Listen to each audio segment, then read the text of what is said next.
Mm, cold brew coffee and coconut water. I recommend it. My name's John, and you're watching Side Hustle Jacks. Um, I have been reselling products online for a little over a year now, so I'm not very far into this profession, if you want to call it a profession, into this journey. This is my reselling journey, if you want to call it that. So I am not an expert. I am just someone who's taking action every day.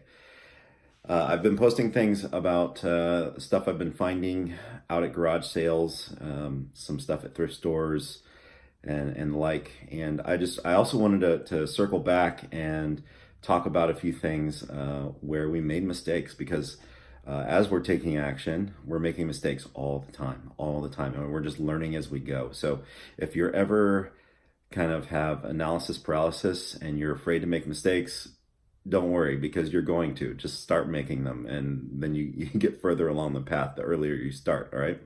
So I wanted to show you a few items that we really bombed on and talk about how we can fix those problems. So the first couple items we bought at a garage sale together, these two digital cameras. Whenever I see electronics, I get real excited because in my limited experience, they sell really quickly.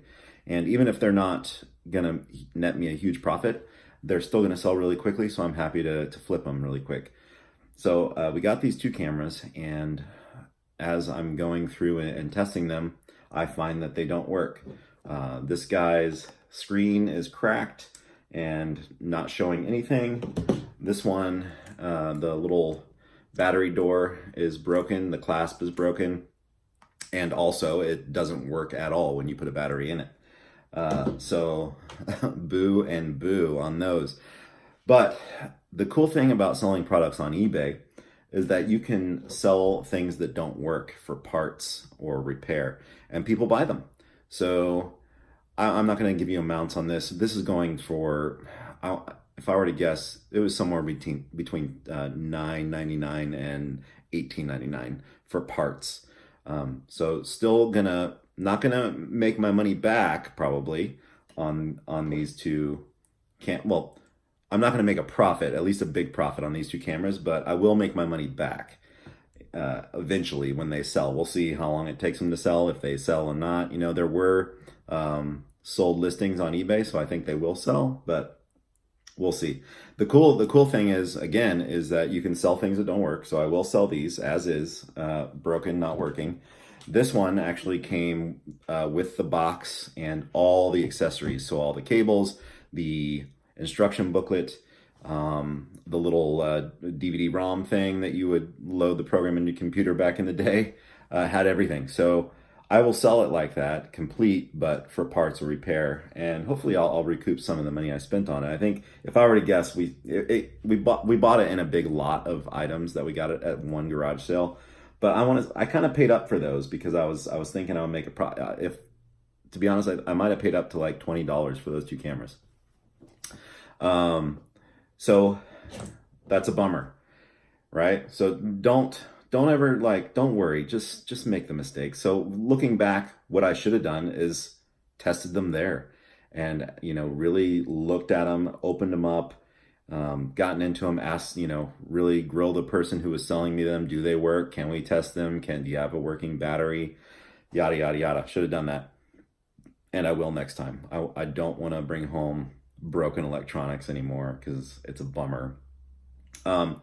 Also, in addition to selling the camera itself for parts or repair, I can sell the little memory cards that were inside. So each camera had a memory card. I can sell those individually. Those go for like one was like $9.99, the other one was like $15, both with free shipping. So you make like a few bucks on each. Let's see, the cables, the cable that you plug into the wall and the chargers sell. So I'll part it all out and I'll sell it separately, and I should be able to make my money back on them and hopefully a few dollars profit. But in general, that's kind of a loser.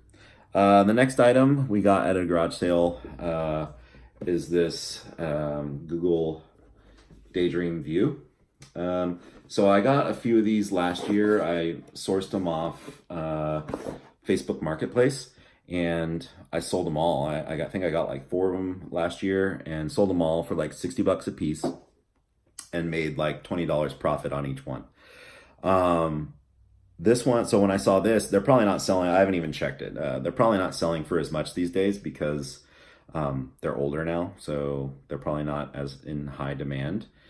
But as we were driving home from the garage sales last week, we were like, man, our car is starting to smell funky. And it's got, it's got the funk, like garage sale stuff funk going on in our car. So we got home and we're kind of trying to find the smell. These things reek, dude. They smell like, I don't know what was going on in the house where these lived. It's not cigarette smoke. It's like, I don't know, it's like, it smells like halitosis, like bad breath. Like, I don't know if it's rotten, like rancid grease or like litter box funk, but they were outside on a table, on the driveway. And, I've never really thought like, hey, I need to pick this item up and smell it. So I'm not going to sell those. I might look into how to clean them, but I don't really care at this point. It's so gross. I don't even want to touch it. So we have a big bin of stuff that we're just setting aside for our own garage sale. So it's been in there. I'm going to put it in there. And actually, I probably won't even sell this just in good conscience because it's so stinky.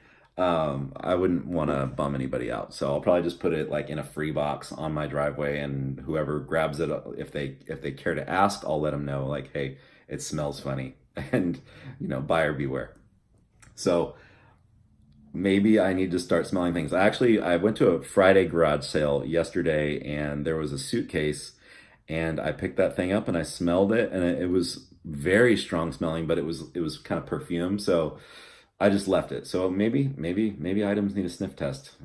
It's kind of weird, but maybe every item needs a sniff test. The next item I want to show you is this silver plated butter dish. So my wife knows silver. She's not an expert, but she knows that this is a nice silver piece. So we listed it, she listed it as sterling silver. We had a potential buyer contact us, and they said, hey, does it have a 925 marking on it? Or, they asked if it had 3 specific types of markings on it. And, as we looked, we're not experts. So as we looked closely, we really inspected this thing. There were no markings that would indicate that it is authentic sterling silver. So thankfully the buyer was polite. They were like, they messaged us back. They're like, that's not authentic sterling silver. Good luck with that. And, I messaged them back. I said, because, when I got that message, I was like, okay, we need to take a second look at this again. And I looked at it, and sure enough, we can't sell it as authentic sterling silver, but it is plated silver. And we lowered the price a lot to make it fair. And we learned something. I also had a similar experience with a vintage music t-shirt. I was calling it vintage, and someone messaged me and said, what's the year on it? And sure enough, there was a year on it, and it was like 2012. So definitely not vintage. It just had a retro look. So I changed the listing and I changed the price. I called it retro. I took off vintage. When things are vintage, per eBay's policy, they should be, I believe, at least 20 years old, 20 years or older. So I know a lot of people call this and that vintage, but lots of times it's not. They're just calling it vintage because it's old to them. It's not over 20 years old. So you want to be careful of that. You want to know what you're listing. So we learn the hard way sometimes, but thankfully nobody bought it and nobody got, totally upset at us. The last thing I wanted to show you guys is not terribly bad news. I did show this in my previous video. It's this Sunbeam. You can see the camera and the reflection. My wife just polished this guy up with some silver polish. Sunbeam toaster. So this model was going in between $60 and $80. And we were really excited about it. We got it for $6.50 at an estate sale. And yesterday, as we were testing it, it wasn't working. It wasn't working. So we're like, oh man. So thank goodness for YouTube. There's tons of YouTube videos on these toasters. I don't know if you can see this.